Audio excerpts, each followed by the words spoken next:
പിന്നെ 100 കോടിയുടെ വർക്ക് കിടന്നാൽ 10 കോടി നിനക്കുള്ളതല്ലേ എന്നൊക്കെ ചോദിക്കുന്ന ആളുകളുണ്ട്. രാഷ്ട്രീയത്തിൽ പാലിച്ചു പോരുന്ന കുറച്ച് കാര്യങ്ങൾ ഇപ്പം തന്നെ പറഞ്ഞല്ലോ. നമ്മൾ ഒരു നേതൃത്വ സ്ഥാനം ഒരിക്കലും ഒരു കാലത്തും നമ്മൾ മാത്രമായിട്ട് ഇരിക്കരുത്, മാറ്റങ്ങൾ കൊണ്ടുവരണം, മറ്റുള്ളവർക്ക് അവസരം കൊടുത്ത് അവരുടെ ലീഡർഷിപ്പിനെയും കൂടെ അതിൽ എക്സ്പീരിയൻസ് ചെയ്യണം എന്നൊക്കെ അതുപോലെ വിശ്വസിക്കുന്ന കുറച്ച് കാര്യങ്ങൾ, എസ്പെഷ്യലി ഫോർ എന്താ പറയുക, നമ്മുടെ ഒരു പൊളിറ്റിക്സ് ഇഷ്ടപ്പെടുന്ന ആളുകൾക്ക്, പൊളിറ്റിക്സിലേക്ക് വരാൻ ആഗ്രഹിക്കുന്നവർക്കൊക്കെ കൂടിയിട്ട് പറയുകയാണെങ്കിൽ എങ്ങനെയായിരിക്കും?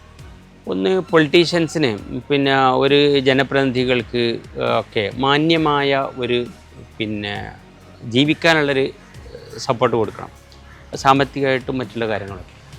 പിന്നെ അവർക്ക് അങ്ങനെ കൊടുക്കുമ്പോഴേ അവർ കറപ്റ്റഡ് ആകാതിരിക്കുകയുള്ളൂ. പക്ഷേ എങ്കിലും കറപ്ഷൻ ഉണ്ടാവും കേട്ടോ. അത് ഇതിൻ്റെ ഹിസ്റ്ററി, കറപ്ഷനുമായിട്ട് ബന്ധപ്പെട്ട ഒരു ഹിസ്റ്ററി പഠിക്കാണ്ട്, അത് ഏതൻസിലെ ജനാധിപത്യം അവിടെയുള്ള ഇതൊക്കെ ഞാൻ പഠിച്ചതാണ് പൊളിറ്റിക്സ് ആയതുകൊണ്ട്. അപ്പോൾ അതിലേക്ക് ഞാൻ പോകുന്നില്ല. അപ്പോൾ അവർക്ക് മാന്യമായ ചില ഒരു സാലറിയും നിലനിൽപ്പൊക്കെ കൊടുക്കണം. പിന്നെ അവരെടുത്ത് പോയിട്ട് ഒരു ജനപ്രതിനിധി ആകുമ്പോൾ എല്ലാവരും ചെന്നിട്ട് ആളുകൾ ഇവരെന്തൊക്കെയോ വാരിക്കൂട്ടുന്ന ആളുകളാണ്.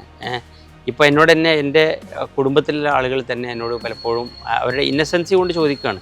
അവരങ്ങനെ വിചാരിക്കും, ഇത് 100 കോടിയുടെ വർക്ക് കിടന്നാൽ 10 കോടി നിനക്കുള്ളതല്ലേ എന്നൊക്കെ ചോദിക്കുന്ന ആളുകളുണ്ട്. അപ്പോൾ ആളുകൾ പോയിട്ട് ഇങ്ങനെ ഇത് ചെയ്യരുത്. ഇപ്പോൾ കേരളമാണ് കുറച്ചുകൂടെ പൊളിറ്റിക്സിൽ വ്യത്യസ്തമായി നിൽക്കുന്നത്. തമിഴ്നാട്ടിലോ കർണാടകയിലൊക്കെ ഒരു MLA ഷിപ്പിലേക്ക് ഒരു കാൻഡിഡേറ്റായിട്ട് വരികയാണെങ്കിൽ അയാളൊരു 15 കോടി മിനിമം കരുതണം തെരഞ്ഞെടുപ്പിന്.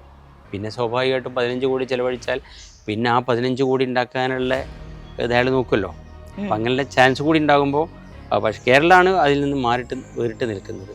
അപ്പോൾ എൻ്റെ ഒരു പോളിസിയുടെ ഭാഗമാണ് ഇതൊക്കെ. ആളുകൾ ഇങ്ങനെ എന്താ പറയുക, ശരിയാണ്, 10 കോടി പ്രൊജക്ട് ഉണ്ടെങ്കിൽ 1 കോടി, അല്ലെങ്കിൽ 100 കോടി പ്രൊജക്ട് ഉണ്ടെങ്കിൽ ഒരു 10 കോടി കയ്യിൽ കിട്ടില്ലേ എന്നുള്ളൊരു ചോദ്യം.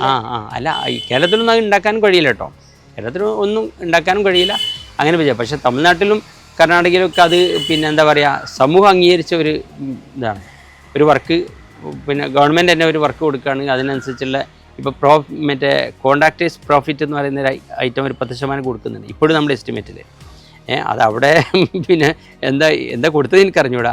ഭരിക്കുന്ന പാർട്ടിക്ക് 20% അല്ലെങ്കിൽ 10%, പ്രതിപക്ഷ പാർട്ടിക്ക് 5% എന്നൊക്കെ പറഞ്ഞിട്ട് അതിൻ്റെ പകുതി പ്രതിപക്ഷ പാർട്ടിക്ക്. അപ്പോൾ അവിടുത്തെ MLAക്ക് MP-ക്ക് ഒക്കെ അതിൻ്റെ വിഹിതം കിട്ടുന്ന വിധത്തിലാണ് അവിടെ ഒരു സാമൂഹ്യ തിന്മയായി എല്ലാവരും അംഗീകരിക്കപ്പെട്ട സംഗതി.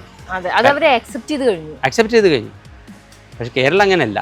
കേരളം ചോദ്യം ചെയ്യുന്ന എന്താണെങ്കിലും കേരളത്തിലാണ് കുറച്ചുകൂടെ നല്ല പ്യുവർ പൊളിറ്റിക്സ് ഉള്ളത്.